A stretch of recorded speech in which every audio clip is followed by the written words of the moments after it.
디모데후서 1장 1절에서 8절까지 말씀을 함께 읽겠습니다.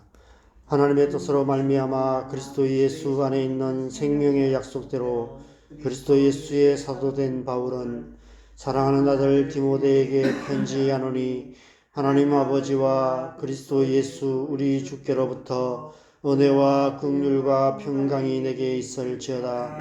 내가 밤낮 간구하는 가운데 쉬지 않고 너를 생각하여 정결한 양심으로 조상적부터 섬겨오는 하나님께 감사하고 내 눈물을 생각하여 너 보기를 원함은 내 기쁨이 가득하게 하려 함이니 이는 내 속에 거짓이 없는 믿음이 있음을 생각함이라.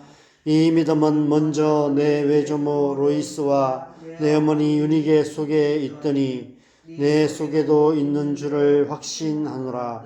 그러므로 내가 나의 안수함으로 내 속에 있는 하나님의 은사를 다시 부릴 듯하게 하기 위하여 너로 생각하게 하노니 하나님이 우리에게 주신 것은 두려워하는 마음이 아니요 오직 능력과 사랑과 절제하는 마음이니 그러므로 너는 내가 우리 주를 정언함과 또는 주를 위하여 갇힌 자 된 나를 부끄러워하지 말고 오직 하나님의 능력을 따라 복음과 함께 고난을 받으라. 아멘.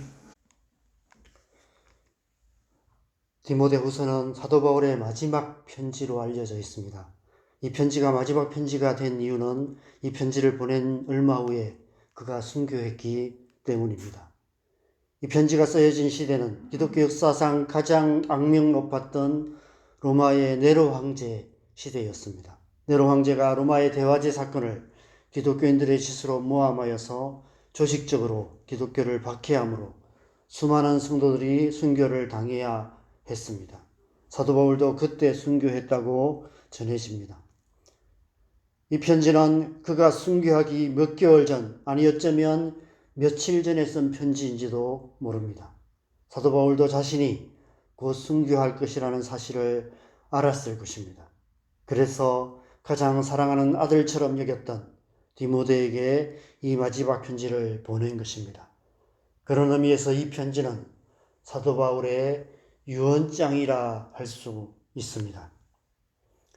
어쩌면 이 편지가 디모데에게 도착했을 때쯤에는 사도 바울은 이미 순교했을 수도 있고 이 편지의 필사본들이 다른 교회들에 전해졌을 때쯤에는 사도 바울의 순교 소식도 같이 전해졌을 것입니다.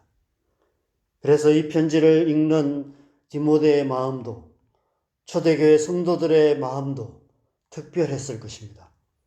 교회 역사상 가장 위대한 하나님의 사람의 마지막 유언이 담긴 편지였기에 이 편지를 대하는 마음이 여느 때와 달랐을 것입니다. 여러분, 유언장에서 가장 중요한 내용이 무엇입니까? 유언장 하면 가장 먼저 떠오르는 것은 유산입니다. 유산이 얼마나 되는지, 그 유산을 누구에게 어떻게 물려주는지를 유언장에 기록하게 됩니다. 그래서 오늘 본문도 가장 먼저 디모데가 이미 받은 영적인 유산에 대해서 말씀하고 있습니다. 5절 말씀에 보면 이는 네 속에 거짓이 없는 믿음이 있음을 생각함이라. 이 믿음은 먼저 네 외조모 로이스와 네 어머니 유니게 속에 있더니 네 속에도 있는 줄을 확신하노라 라고 말씀합니다. 디모데는 거짓이 없는 믿음의 유산을 받은 사람이었습니다. 그 유산은 외할머니와 어머니를 통해서 물려받은 영적인 유산이었습니다. 디모데가 초대교회에서 중요한 역할을 하는 영적인 지도자가 될 수 있었던 것도 이 때문이었습니다. 왜 사도 바울이 이 사실을 강조하여 말씀할까요? 잘 살기 위해서는 좋은 유산을 물려받아야 할 뿐 아니라 그것을 잘 지켜야 하기 때문입니다. 나쁜 유산은 버리고 좋은 유산을 잘 지켜서 후손에게 잘 물려줘야 하는 것입니다. 그래서 먼저 그 사실을 잘 기억하라고 권면하고 있는 것입니다. 저는 이 말씀을 묵상하면서 오늘날 우리가 우리의 자녀들에게 영적인 유산을 물려주는 일에 실패하고 있다는 생각이 많이 듭니다. 영적인 유산보다는 물질적인 세상적인 유산을 물려주는 것을 더 중요하게 생각하는 것 같습니다. 그 결과로 우리의 자녀들이, 우리의 다음 세대들이 믿음에서 점점 멀어지고 있는 것은 아닐까, 이런 염려가 됩니다. 과연 어떻게 우리는 영적인 유산을 우리의 자녀들에게 잘 물려줄 수 있을까요?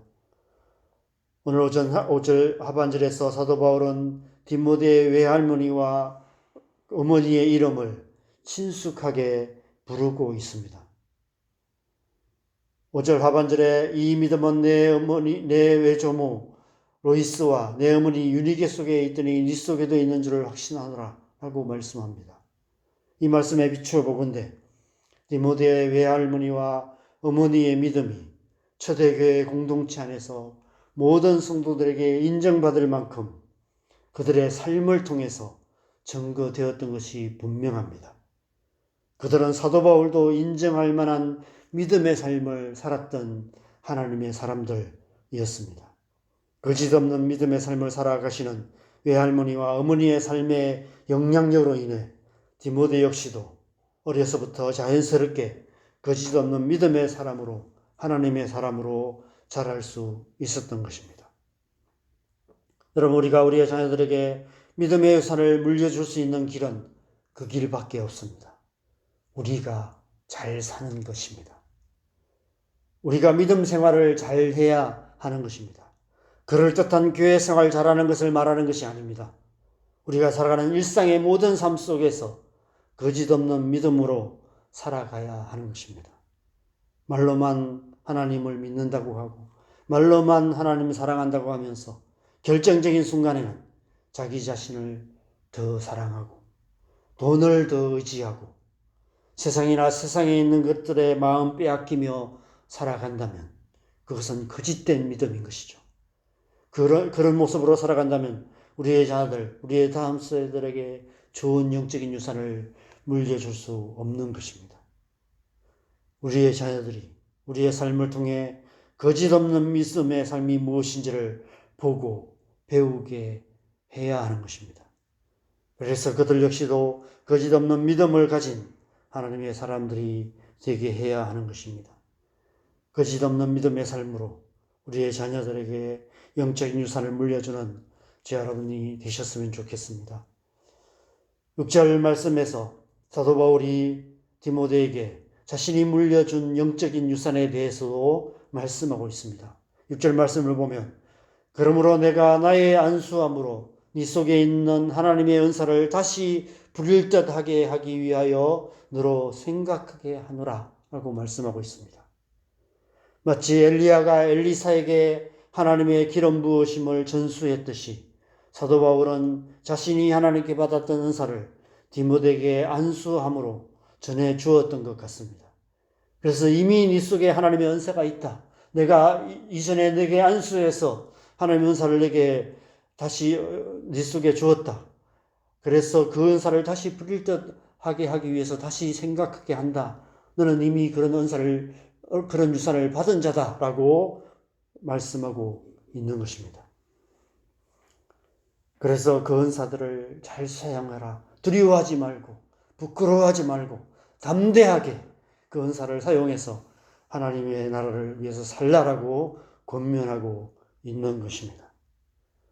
그래서 오늘 본문의 마지막 8절 하반절에서는 오직 하나님의 능력을 따라 복음과 함께 고난을 받으라 라고 명하고 있습니다. 네 속에 주신 하나님의 은사, 그 하나님의 능력으로 복음을 전하고 그 복음과 함께 고난받는 삶을 살아가라라고 명하고 있는 것입니다. 복음과 함께 고난을 받으라. 사실 오늘날 우리에게 이 마지막 권면이 어떤 의미인지 크게 와닿지 않을 수 있습니다. 오늘날 우리가 생각하는 고난이라 해봐야 자식들이 속을 썩이는 것이나 부부관계의 어려움이나 직장 문제나 경제적인 문제, 건강 문제 같은 믿지 않는 사람들도 공통적으로 겪는 보편적인 문제들, 보편적인 고난이 대부분이기 때문입니다.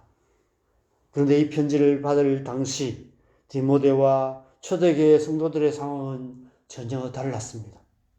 이 편지를 보내는 사도 바울이 처한 상황도 마찬가지였습니다.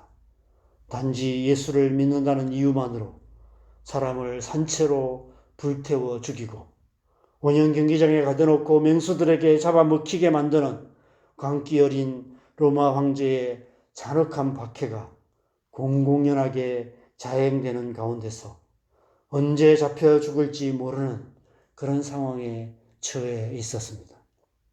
이런 상황에서 복음과 함께 고난을 받으라는 말은 단지 이 세상 모든 사람들이 겪는 보편적인 고통을 잘 참고 견디라는 의미 정도가 아니었습니다.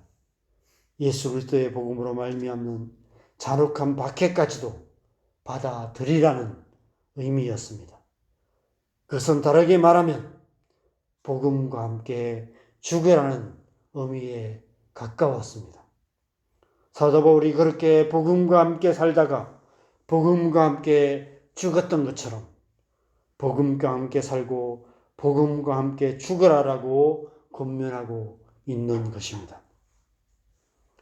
여러분, 그리스도인다운 삶이란 우리가 생각하는 것보다, 오늘날 우리가 받아들이는 것보다 더 비장한 삶인 것 같습니다.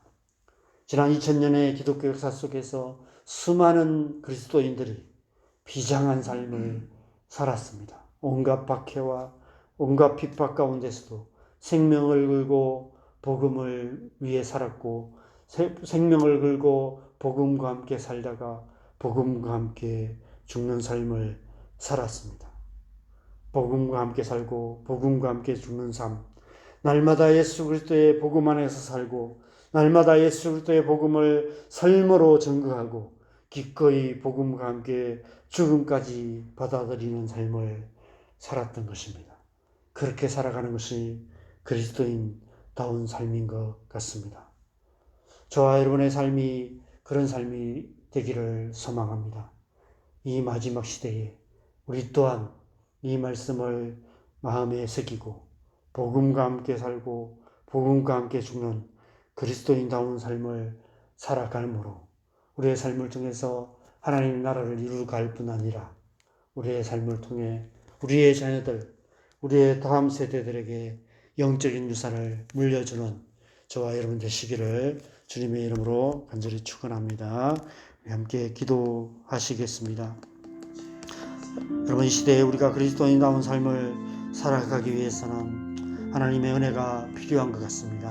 하나님의 은혜가 우리 안에 충만하심으로 말미암아 우리 삶의 모든 순간순간들마다 복음과 함께 살고 복음과 함께 죽는 그런 하나님의 백성다운 삶, 그리스도인다운 삶을 살아가게 하여 주시옵소서. 오늘도 우리가 성령 충만하여서 하루하루 오늘 하루 삶의 모든 순간순간마다 하나님의 백성답게 살아감으로 우리의 삶을 통해서 우리의 자녀들에게, 우리의 이웃들에게 하나님의 복음이 증거되어지는 그런 삶 살아갈 수 있도록 은혜 베풀어 주시옵소서. 시간 함께 기도하시겠습니다. 기도하십시다. 하나님 아버지, 아침에 우리